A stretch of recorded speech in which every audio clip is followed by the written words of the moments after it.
सबसे पहले life processes क्या होती हैं? Organisms show many properties such as movement, growth related or not, but visible movement is not a defining characteristic of life, because a plant may not grow visibly and some animals can breathe without visible movement. Viruses do not show any molecular movement in them until they in fact some cells. तो कुछ basic चीजें बताई गई है कि हम सिर्फ growth को ये माने कि ग्रोथ है वो लाइफ प्रोसेस बोलेंगे, या मूवमेंट है वो लाइफ प्रोसेस बोलेंगे। क्योंकि मूवमेंट है वो सभी जगह पर दिखाई नहीं दे रहा। जैसे प्लांट है वो तो मूव नहीं करते हैं, पर वो तो लिविंग तो है ना।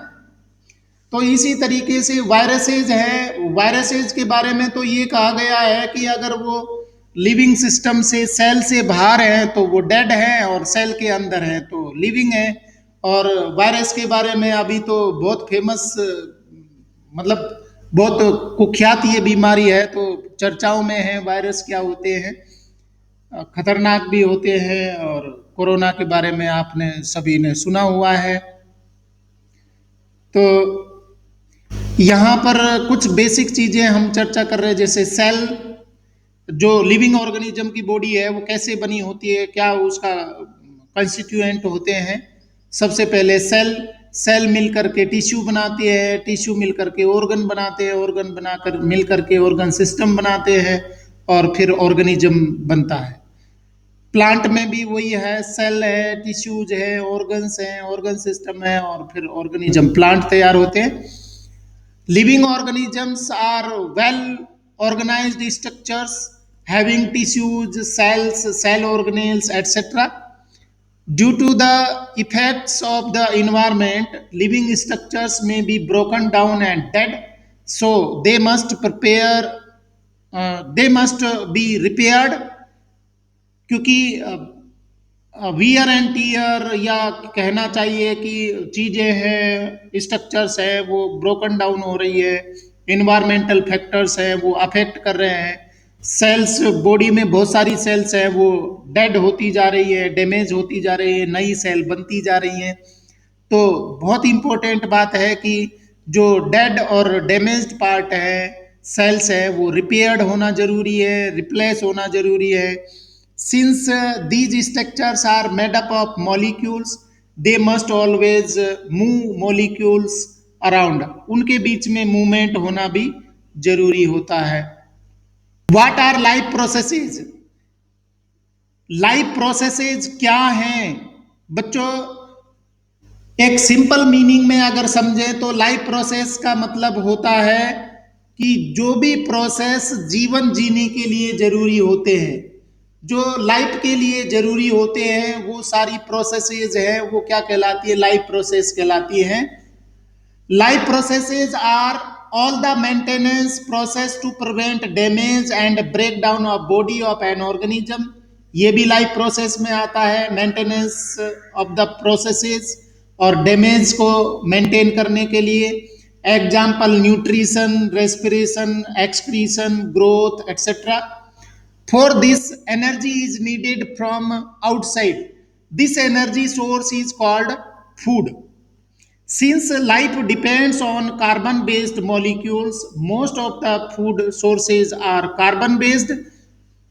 कि जो लाइफ प्रोसेस के लिए, मेंटेनेंस, ग्रोथ, डेवलपमेंट के लिए, डैमेज को रिपेयर करने के लिए जो प्रोसेसेस चाहिए होती है उनको हम लाइफ प्रोसेस बोलते हैं। और लाइफ प्रोसेस में एग्जांपल यहाँ दिया है, न्यूट्रिशन, रेस्पिरेशन, एक्सक्रीशन, ग्रोथ। और इन सब प्रोसेस के लिए हमें क्या चीज की जरूरत होती है? एनर्जी की आवश्यकता होती है। और वो एनर्जी है वो हमें कहाँ से मिलती है? वो चीजें भी हम जानते हैं, न्यूट्रिशन के द्वारा मिलती है। इसके साथ में ही जो न्यूट्रिशन है उसमें क्या चीजें होती हैं? न्यूट्रिशन में जो भी सब्सटेंस आप ले रहे हैं वो कार्बन बेस्ड सब्सटेंसेज हैं। ऑर्गेनिक कंपाउंड्स जो होते हैं, जो जो हमें एनर्जी देते हैं, वो सारे ऑर्गेनिक कंपाउंड्स हैं, वो कार्बन बेस्ड है। मतलब कार्बन उनका एक इंपॉर्टेंट कॉन्स्टिट्यूएंट होता है। ये देखिए एनर्जी कैसे अल्टीमेट सोर्स ऑफ एनर्जी तो सनलाइट है, तो वो सनलाइट से हमें एनर्जी मिल रही है, इसके साथ में ये कौन कौन सी प्रोसेस हो रही है हमारे सराउंडिंग्स में। फूड आर ब्रोकन डाउन और built up in the body, they are finally converted to a uniform source of energy for molecular movements and molecules for growth and development. Oxidizing reducing reactions are some of the most common chemical means to break down molecules. For this many organisms use oxygen. In cells various chemical reactions create useless and harmful byproducts. The removal of such a product from the body is called excretion. In unicellular organisms, the entire surface is in contact with the environment, so no specific organs are needed for food intake, gas exchange, or removal of wastage. In multicellular organisms, all cells are not in contact with the environment, so simple diffusion will not meet the requirements of all the cells. That's why they have specialized body parts to perform various functions. A transportation system is needed to carry food and oxygen to all body parts and waste products from tissues to excretory system. तो बच्चों कहने का मतलब क्या है कि यहाँ पर सारी प्रोसेसेस को वन बाय वन बताया गया है। न्यूट्रिशन है, रेस्पिरेशन है, एक्सक्रीशन है, ट्रांसपोर्टेशन है, वो सारी चीजें बताई गई हैं। तो अभी मैं चाहूंगा कि एक कोई भी बच्चा है वो ये पॉइंट रीड करे और मैं उसको समझाते जाऊंगा। Sir, I can read. Okay. It is the process of transfer of energy source from outside the body to the inside. It is needed for body growth, development, and synthesis of protein and other substances.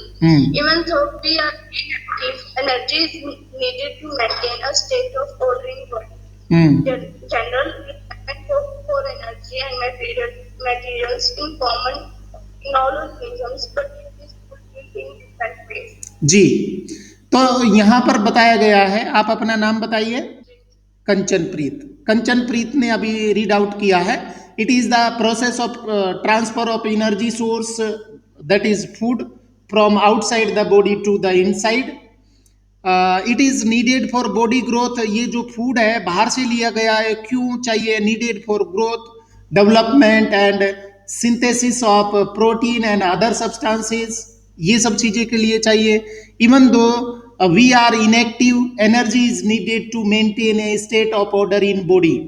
अगर आप कोई भी कार्य नहीं कर रहे हैं फिर भी आपको एनर्जी की जरूरत होती है। और general requirement for energy and material is common in all organisms. सभी ऑर्गेनिजम्स को एनर्जी और मटेरियल्स की जरूरत होती है, but it is fulfilled in a different ways. अलग अलग तरीके से वो आवश्यकताएं हैं वो पूरी की जाती है। तो बच्चों यहाँ पर न्यूट्रिशन के जो इमेज दिए गए हैं, यहाँ आप देख पा रहे हैं ये प्लांट में न्यूट्रिशन है, फोटोसिंथेसिस के द्वारा होगा। ये एक अमीबा देख रहे हैं, अमीबा में न्यूट्रिशन है, होलोजोइक न्यूट्रिशन। ये आप टिक्स देख पा रहे हैं, ये क्या करेंगे पैरासाइट के फॉर्म में। अमरबेल यहाँ पर कसकुटा दिख रहा है, ये भी पैरासाइट है। फिर हर्बीवोर, ये कार्निवोर प्रीडेटर है, वो शिकार कर रहे हैं। और ये फंगस है, वो सेप्रोफाइटिक न्यूट्रिशन कर रहा है। ये भी फंगस आप देख पा रहे हैं, सेप्रोफाइटिक न्यूट्रिशन है। तो पूरा डिटेल में न्यूट्रिशन का मीनिंग पढ़ेंगे। यहाँ आप देखिए next. Kanchan please read this. Some organisms use simple food material obtained from inorganic sources such as carbon dioxide and water. They are called autotrophs. Examples are green plants and some bacteria. हाँ, Some organisms. हाँ, तो कुछ organism है inorganic substance लेते हैं जैसे CO2 और water, और in presence of sunlight they prepare their own food. That organisms known as autotrophs. और इसका एग्जाम्पल है green plants and some bacteria. और ये आप इमेज भी देख पा रहे हैं इसका। Next point please. Some organisms microorganisms directly or indirectly depend on autotrophs for nutrition. They are called heterotrophs. Examples are animals and fungi. They utilize complex substances which are broken down into simpler ones with the help of biocatalysts called enzymes. बिल्कुल। तो auto means क्या होता है बच्चों? Auto means self होता है और trophs means nutrition. और इसी तरीके से जो ऑटोट्रॉप्स होते हैं उन पर दूसरे ऑर्गेनिजम्स हैं वो डिपेंड करते हैं। तो यहाँ जो ऑटोट्रॉप्स को फीड करते हैं, ऑटोट्रॉप्स को लेते हैं, इनटेक करते हैं, वो कहलाते हैं हेट्रोट्रॉप्स। और हेट्रो का मतलब होता है अदर्स और trophs means nutrition. organisms which take nutrition from others that are known as autotrophs। Example अभी आपने बताया एनिमल्स हैं, फंगी है। और ये जो हेट्रोट्रॉप्स हैं वो कॉम्प्लेक्स फूड लेते हैं। जनरली मोस्टली जो हेट्रोट्रॉप्स होते हैं वो कॉम्प्लेक्स फूड लेते हैं। तो कॉम्प्लेक्स फूड को सिंपलर वन में ब्रेक डाउन करने के लिए क्या क्या चीज की जरूरत होती है? एंजाइम्स की आवश्यकता होती है। ये देखिए, ये एंजाइम्स की जरूरत होगी जी। तो ऑटोट्रॉफिक न्यूट्रिशन में सबसे पहला जो हम पढ़ेंगे, हमारा पॉइंट है, बुक में भी दिया हुआ है बच्चों। ये न्यूट्रिशन यहाँ हम देखेंगे ऑटोट्रॉफिक न्यूट्रिशन में। अभी कोई दूसरा बच्चा पढ़े बेटा, कोई अपना नाम बताएं और पढ़े। हाँ, नाम बताइए पहले। सांची। ठीक है बेटा, सबसे पहले ये यहाँ क्या लिखा हुआ है बताइए। Autotrophic nutrition. हाँ, तो ऑटोट्रॉपिक न्यूट्रिशन का मतलब समझ गए ना बच्चों। ऑटो मीन्स सेल्फ और trophic means nutrition. Organism which take nutrition their own self. तो उसको आप क्या बोल रहे हैं? खुद के द्वारा जो बनाते हैं तो ऑटोट्रॉपिक न्यूट्रिशन कहलाते। पूरा डिटेल में आप इसको पढ़िए बेटा, Sanchi. It is a process where an organism prepares its own food from simple inorganic materials. Ji. Photosynthesis. It is the process by which carbon dioxide and water is converted into carbohydrates in presence of sunlight and chlorophyll. It occurs in autotrophs like green plants. जी। तो ये जो organisms हैं वो आप inorganic substance से अपना food prepare कर रहे हैं। तो इसमें हम फोटोसिंथेसिस पढ़ रहे हैं। फोटोसिंथेसिस में इनऑर्गेनिक सब्सटेंस क्या ले रहे हैं? CO2 और वाटर है, वो कन्वर्ट हो रहा है कार्बोहाइड्रेट्स में। और कार्बोहाइड्रेट्स में बदलने के लिए क्या चाहिए? सनलाइट चाहिए। कहाँ पर बदलता है? वो क्लोरोफिल में बदलता है। तो ये सारे चीजें हैं, वो ग्रीन प्लांट्स में फोटोसिंथेसिस होता है। ये समझ में आ रहा है? इक्वेशन पढ़िए Sanchi. 6CO2 plus 12H2O in the presence of chlorophyll and sunlight form glucose plus 6 oxygen plus 6H2O। जी। तो आप ये इक्वेशन से आप समझ सकते हैं, CO2 की 6 मॉलिक्यूल्स प्लस 12H2O, ये सनलाइट की प्रेजेंस में क्लोरोफिल के अंदर बनाते ग्लूकोज और साथ में रिलीज होती है O2 और वाटर। तो ये इक्वेशन है, वो आपको याद रखनी है बच्चों, परीक्षा में पूछी जाती है। 5 नंबर का क्वेश्चन आता है इस पर। हाँ जी। Carbohydrates provide energy to the plants. The carbohydrates which are not used immediately are stored in starch. It serves as the internal energy reserve. In our body, energy derived from food is stored as glycogen. जी। Carbohydrate बन रहा है, वो energy source का काम करेगा। Plant के भी लिए भी एनर्जी मिलेगी और प्लांट के साथ में ही यही अगर जो एक्स्ट्रा कार्बोहाइड्रेट बन गया है तो प्लांट के अंदर वो स्टोर होता है स्टार्च के फॉर्म में। और इस स्टोर्ड फूड को जब हम लेते हैं प्लांट प्रोडक्ट से तो वो हमारी बॉडी में भी एनर्जी गिविंग सब्सटेंस का काम करती है। और हमारी बॉडी में मान लीजिए एक्सेस कार्बोहाइड्रेट हो गया तो वो कन्वर्ट होकर के स्टोर होता है ग्लाइकोजन के फॉर्म में। तो ये भी याद रखना है बच्चों की जो प्लांट में स्टोर्ड फूड है वो स्टार्च है, जबकि एनिमल्स में जो स्टोर्ड फूड है वो कौन है? ये ग्लाइकोजन। ग्लाइकोजन ग्लाइकोजन कन्वर्ट मतलब ग्लूकोज कन्वर्ट इनटू ग्लाइकोजन इन स्टोर्ड फॉर्म। जितना काम आया है वो ठीक है, और जो स्टोर हो गया है वो इसमें आएगा, ग्लाइकोजन के फॉर्म में स्टोर रहेगा। जी। Cross section of a leaf under the microscope show that some cells contain green dots. They are cell organelles called chloroplast. It contains chlorophyll. जी, आपको मैं ये डायग्राम समझा देता हूँ। ये लीफ है, इसका क्रॉस सेक्शन लिया है। लीफ का क्रॉस सेक्शन लेकर के आप यहाँ देख पा रहे हैं, ये मैं पहले बता रहा हूँ, ये मिड रिब है। लीफ में एक बीच में मेन लाइन होती है जिसको मिड रिब बोलते हैं।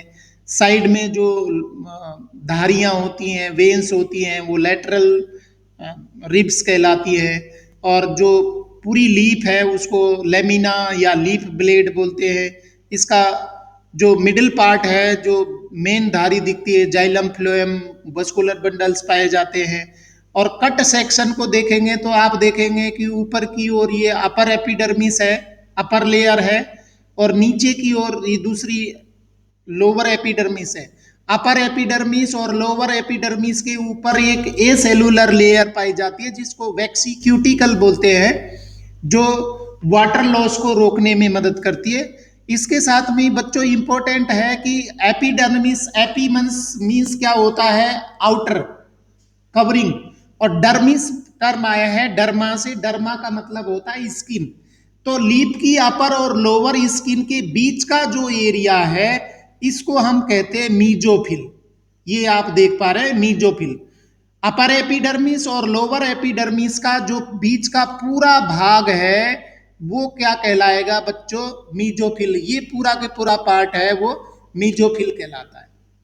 अब मीजोफिल में आप यहाँ देख पा रहे हैं ये पिलर लाइक सेल्स हैं, बड़ी सेल्स हैं जिनको पैलिसाड सेल्स बोलते हैं, और ये कॉम्पैक्टली अरेंज होती है। नीचे की सेल्स है वो लूजली पैक्ड होती है जिनको स्पंजी सेल्स बोलते हैं। सेल की स्ट्रक्चर अगर हम देखें तो ये सेल में क्लोरोप्लास्ट पाए जाते हैं। क्लोरोप्लास्ट, यहाँ पर ये ग्रीन कलर के डॉट दिखाए गए हैं, यहाँ पर ये सारे डॉट हैं वो क्या है, क्लोरोप्लास्ट है। यहाँ पर भी डॉट है, क्लोरोप्लास्ट पाए जाते हैं। तो कहने का मतलब है क्लोरोप्लास्ट किचन है जहाँ पर भोजन तैयार होता है। ये क्लोरोप्लास्ट की यहाँ पर ये स्ट्रक्चर बताई है, डबल मेम्ब्रेन बाइंड स्ट्रक्चर है। आपने 9th क्लास में पढ़ा हुआ है बच्चों। प्लांट में सेल ऑर्गेनेल पाया जाता है जिसको क्लोरोप्लास्ट या प्लास्टिड कहते हैं, जो फोटोसिंथेसिस के लिए काम आता है। इसमें आउटर एपिडर्मिस, आउटर मेम्ब्रेन होती है, इनर मेम्ब्रेन होती है। और क्लोरोप्लास्ट में यहाँ आप देखेंगे तो क्लोरोप्लास्ट की स्ट्रक्चर देखिए बच्चों, ये देखो यहाँ सिक्के जैसे कॉइन की ढेरियां जैसी दिख रही हैं, इनको हम बोलते हैं ग्रेना। कई सारी ढेरियां आपको दिख रही होंगी, ये ग्रेना है। और एक ग्रेना दूसरे ग्रेना के साथ में जुड़ा हुआ है, इसको स्ट्रोमा लेमिली बोलते हैं।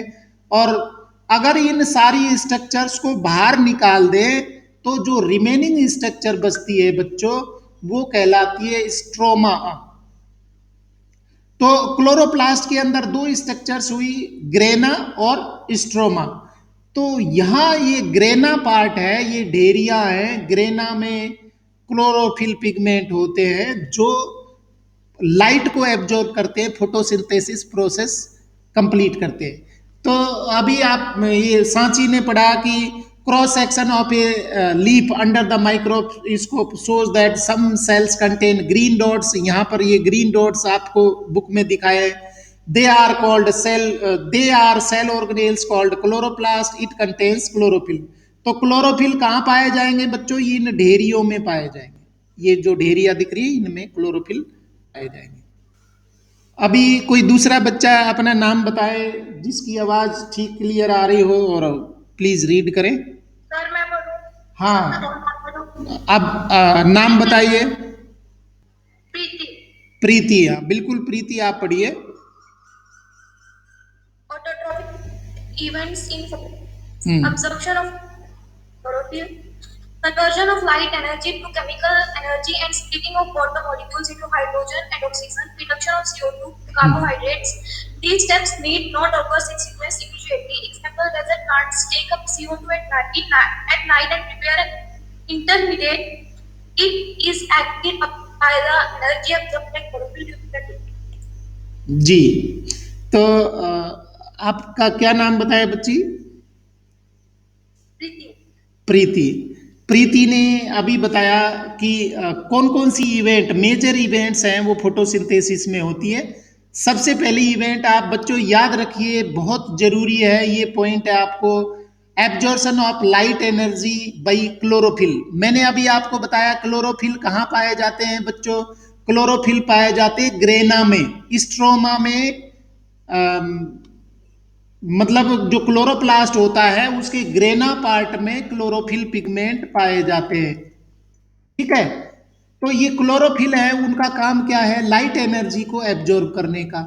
दूसरा पॉइंट है conversion of light energy to chemical energy and splitting of water molecule into hydrogen and oxygen. ये जो लाइट एनर्जी है इसने क्या किया है? अभी सोलर एनर्जी थी, लाइट एनर्जी थी, वो किस में कन्वर्ट हो गई? केमिकल एनर्जी में कन्वर्ट हो गई क्लोरोफिल में आके।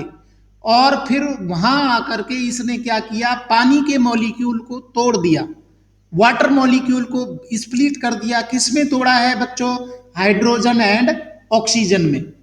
तो अब सिंपल सी बात है कि हाइड्रोजन जो टूटा है वो CO2 के साथ में जुड़ करके और बदल जाएगा कार्बोहाइड्रेट में।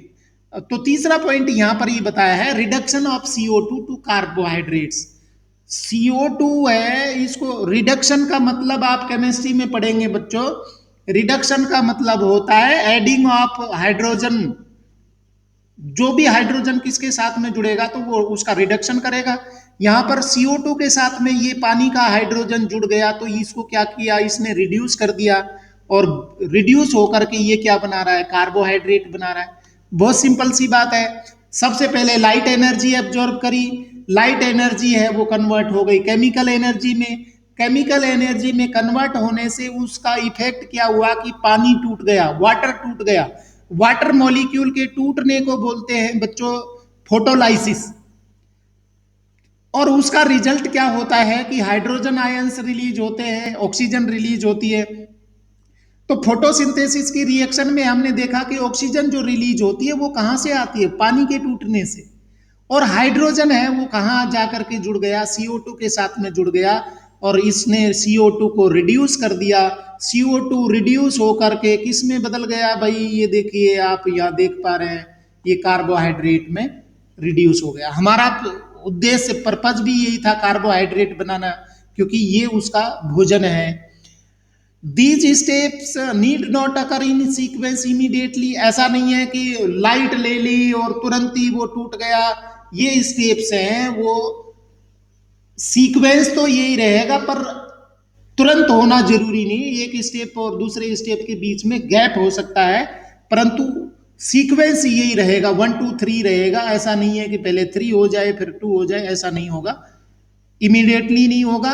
एग्जाम्पल देखिए, ये इसको सपोर्ट करने के लिए एग्जाम्पल दिया है। Desert plants take up CO2 at night and prepare an intermediate. It is acted upon by the energy absorbed by chlorophyll during the day. Desert plant में क्योंकि वहां पर गर्मी बहुत ज्यादा होती है तो स्टोमेटा डे टाइम पर क्लोज होते हैं। अब जब स्टोमेटा क्लोज है तो CO2 कहां से आएगी? CO2 तो एयर में है, तो CO2 एब्जॉर्ब करने के लिए वो नाइट के समय स्टोमेटा ओपन करते हैं, और नाइट में CO2 लेकर के वो कोई दूसरे इंटरमीडिएट प्रोडक्ट बनाते हैं। और डे टाइम पर क्योंकि फोटोसिंथेसिस में सनलाइट की जरूरत होती है तो वो रात की CO2 को यूज करते हैं वो दिन में कार्बोहाइड्रेट बनाने में।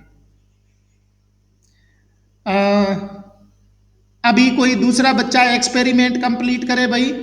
ये एक्सपेरिमेंट जो दिए हैं ऑटोट्रोपिक न्यूट्रिशन के एक्सपेरिमेंट भी आपकी परीक्षा में पूछे जाते हैं। हाँ, नाम बताइए पहले। Mac, please continue.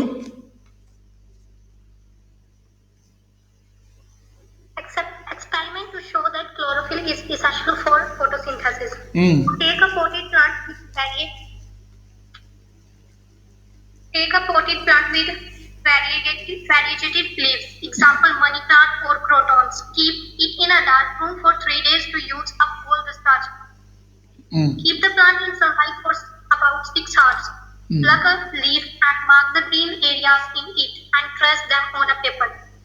Dip the leaf in boiling water for a few minutes. Then immerse it in alcohol in a beaker. Place the beaker in a water bath and heat to boil the alcohol. The leaf becomes colorless. Chlorophyll is dissolved in alcohol and the alcohol turns green. Dip the leaf in a dilute iodine solution for a few minutes. The green areas of leaf turn dark blue. It indicates the presence of the starch. Colorless part of leaves shows no formation of starch. जी, तो बच्ची मैं आपका नाम एक बार please फिर से बताएं। महक। हाँ, महक ने अभी बताया। सबसे पहले हमें क्या करना है, एक पोटेड प्लांट लेना है, उसको 3 दिन तक हमें डार्क में रखना है, क्योंकि वो पोटेड प्लांट है, ऑलरेडी उसमें स्टार्च है, उसने फोटोसिंथेसिस के द्वारा स्टोर कर रखी है, तो डार्क में रखना है इसको। इसके बाद में जितनी भी उसमें स्टार्च ऑलरेडी थी वो तो 3 दिन तक डार्क रूम में रखेंगे तो वो खत्म हो जाएगा। इसके बाद उसको हमने रखना है 6 घंटे तक सनलाइट में रखना है। सनलाइट में रखेंगे और आप यहाँ पर देखेंगे कि जो कवर्ड पार्ट थे उसको आपको क्या करना है, यहाँ पर क्या बोल रहा है, keep the plant sunlight, pluck a leaf. एक मिनट, उसको आपको क्या करना है, pluck a leaf and mark the green areas. जो ग्रीन पार्ट, अभी कुछ एरिया है वो आपको येलोविश दिख रहे हैं, ग्रीन पार्ट दिख रहे हैं, तो ग्रीन एरिया को आपको क्या कर देना है, कवर कर देना है, मतलब मार्क कर देना, चिन्ह लगा देना। और चिन्ह लगाने के बाद में उसको आप सबसे पहले पानी में बॉईल करेंगे। पानी में बॉईल करने के बाद में अल्कोहल में बॉईल करेंगे। अल्कोहल क्या करेगा, डीकलरेशन कर देगा, और डीकलरेशन करने के बाद में आयोडीन ड्रॉप हम डालेंगे। आयोडीन ड्रॉप आप देखेंगे कि जहां पर ग्रीन पार्ट था वो ब्लू ब्लैक हो जाता है और बाकी पार्ट है वो नॉर्मल रहते हैं जैसा कलर उसका शुरुआत में था। इसका कहने का मतलब क्या है कि ग्रीन पार्ट है वही फोटोसिंथेसिस कर रहे हैं, क्योंकि वहां पर क्लोरोप्लास्ट, क्लोरोफिल प्रेजेंट है। और जो कलरलेस पार्ट थे जिनमें क्लोरोप्लास्ट नहीं था वो फोटोसिंथेसिस नहीं करेंगे। तो कहने का मतलब क्या है कि जो क्लोरोफिल होता है वो फोटोसिंथेसिस के लिए इसेंशियल होता है। ये एक एक्सपेरिमेंट आपकी बुक में दिया गया है। दूसरा कोई बच्चा अपना नाम बताए और ये पढ़े भाई। कोई भी बच्चा नाम बताए।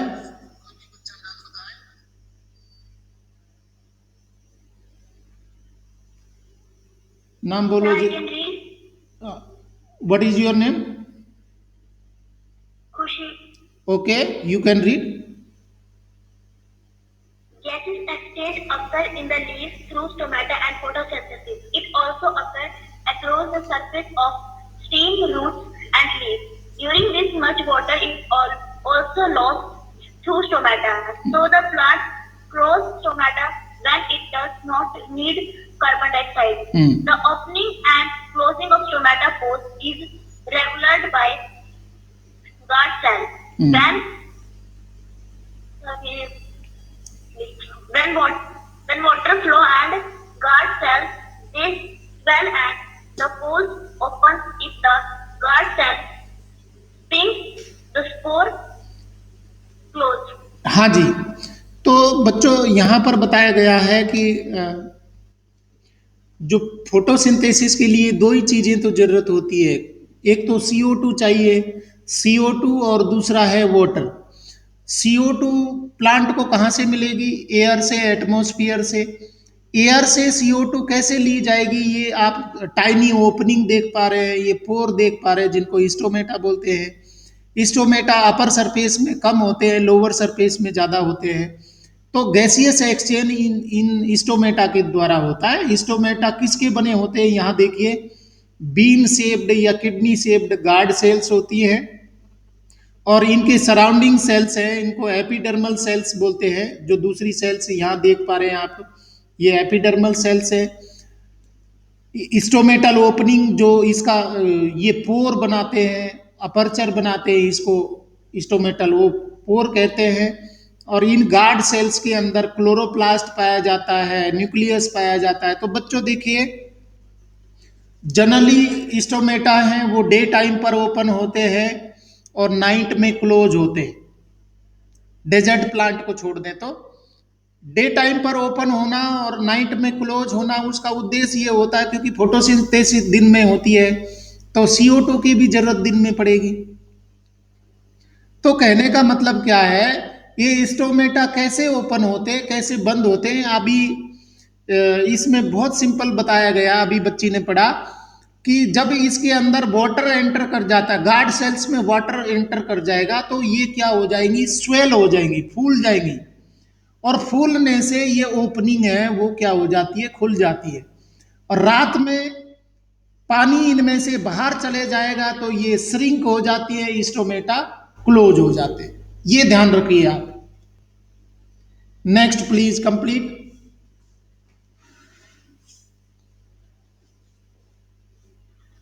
Yes, sir. Take two healthy poultry plants having same size. Keep them in a dark room for 3 days. Now place each plant on separate glass plants. In one plate of wash glass containing potassium hydroxide. Potassium hydroxide is used to absorb carbon dioxide. Cover both plants with bell jars. Use wetline, seal the bottle of the jar to the glass plant to make it airtight. Keep the plant in sunlight for about test the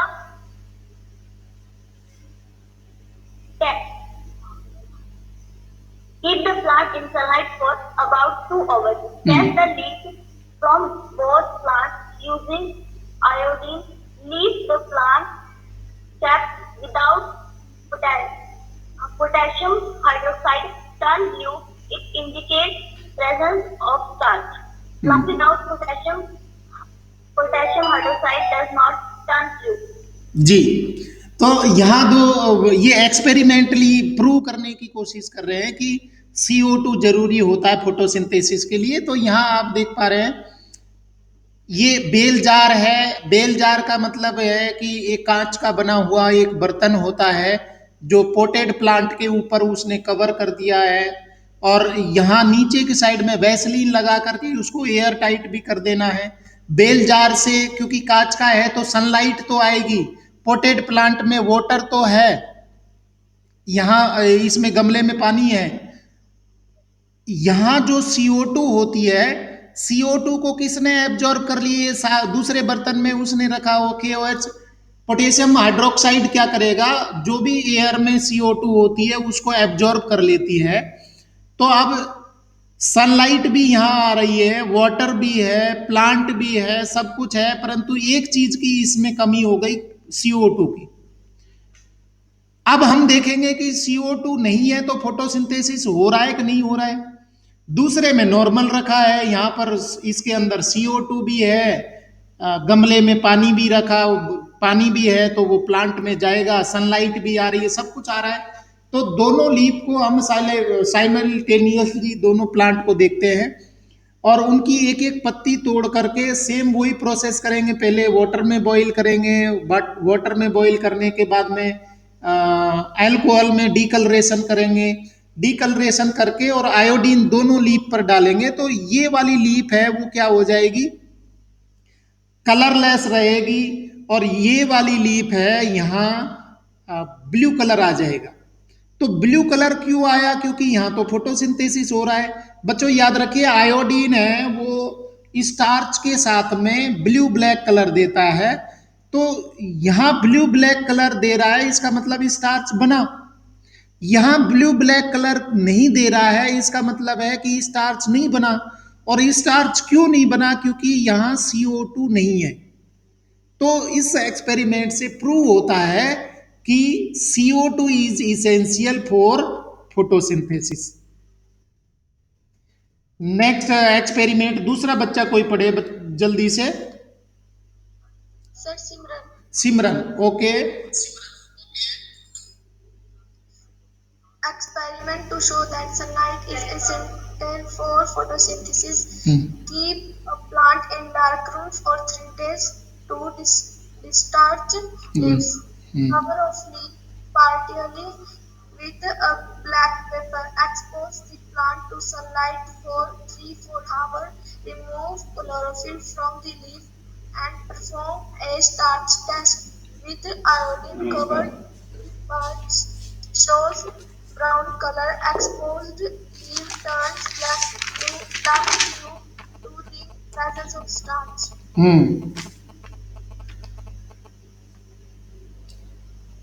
जी, इसमें बहुत experiment बहुत वही बताया गया है। सबसे पहले हम कोई भी पोटेड प्लांट है उसको डी स्टार्चर होने के लिए 2-3 दिनों तक उसको डार्क रूम में रखेंगे। डार्क रूम में रखने का मतलब है कि उसके अंदर पहले से जो स्टार्च था वो कंज्यूम हो चुका होता है। इसके बाद में इस प्लांट को आप पोटेड प्लांट को सनलाइट में रखेंगे। 3-4 घंटे सनलाइट में रखने पर फोटोसिंथेसिस हो जाएगा। परंतु सनलाइट में रखने से पहले आप यहाँ लीफ में देख पा रहे हैं एक डार्क ब्लैक पेपर एक स्ट्रिप है वो क्लिप कर देंगे। कोई भी लीफ के ऊपर स्ट्रिप लगा देंगे ब्लैक पेपर की, और ये आप देख पा रहे हैं इस तरीके की स्ट्रिप क्लिप करके और इसको पोटेड प्लांट को बाहर रख देंगे। अब बहुत सिंपल सा लॉजिक है, क्योंकि डार्क जो स्ट्रिप है वो सनलाइट को एब्जॉर्ब कर लेती है और लीफ तक नहीं पहुंचने देती, और बाकी जो एरिया है वो ओपन है। तो फिर इसको लीफ को 3-4 घंटे बाहर मतलब पूरे प्लांट को बाहर रखने के बाद में लीफ को तोड़ करके ले आएंगे। तोड़ने के बाद में उसको पानी में बॉईल करेंगे जिससे सॉफ्ट हो जाए। पानी में बॉईल करने के बाद में इसको अल्कोहल में बॉईल करेंगे। अल्कोहल में बॉईल करने से क्या होता है कि ग्रीन कलर है वो गायब हो जाता है, और फिर इस लीफ के ऊपर आप डालेंगे आयोडीन। तो आप यहाँ बच्चों देख पा रहे हैं कि जो ग्रीन पार्ट था वो ब्लू हो जाता है, ब्लू ब्लैक हो जाता है, और जिसके ऊपर जो बैंड पट्टी लगी थी ब्लैक पेपर की वो कलरलेस रहता है, ब्राउनिश होता है। मतलब उसका कलर है वो ब्लैक ब्लू ब्लैक नहीं होता। ब्लू ब्लैक कलर क्यों नहीं हुआ? क्योंकि यहाँ पर ब्लैक पेपर ने सनलाइट नहीं आने दी और इसलिए फोटोसिंथेसिस नहीं हुआ। तो इस एक्सपेरिमेंट से क्या प्रूव होता है? Sunlight is essential for photosynthesis. जी, continue please. Phototrophs also need other raw materials such as water and minerals like N, P, Fe and Mg. They are taken up from the soil. Nitrogen is essential element for photosynthesis. It is absorbed as inorganic nitrates or nitrites, or it is taken up as organic compounds prepared by bacteria from atmospheric nitrogen. जी, मतलब plant है वो organic food तो synthesise कर लेते हैं sunlight के द्वारा, photosynthesis के द्वारा, अभी हमने पढ़ा। परंतु इनको दूसरे न्यूट्रिएंट की भी आवश्यकता होती है, जैसे नाइट्रोजन है, फॉस्फोरस है, आयरन है, मैग्नीज है। तो ये कहाँ से मिलेंगे? ये सारे मिनरल्स मिलते हैं सॉइल में। Soil act as a reservoir for the nutrient. सारे मिनरल्स हैं वो सॉइल में से मिलते हैं, ये भी उनको चाहिए होते हैं। Nitrogen is essential element for protein synthesis. Plant में जो प्रोटीन बनेगी वो नाइट्रोजन बनाने में मदद करती है।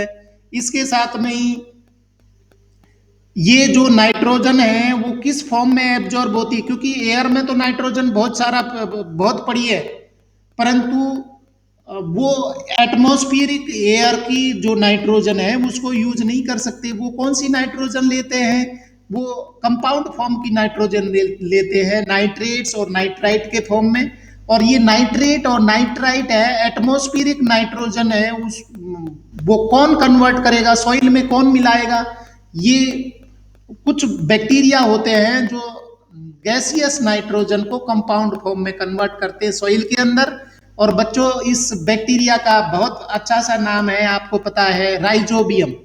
राइजोबियम बैक्टीरिया है, एटमॉस्फेरिक नाइट्रोजन को कंपाउंड फॉर्म में कन्वर्ट करके सॉइल में मिला देता है और फिर प्लांट सॉइल में से उसको एब्जॉर्ब कर लेते हैं। तो इस तरीके से बच्चों आज का टॉपिक है हमारा कंप्लीट हो गया। Thank you.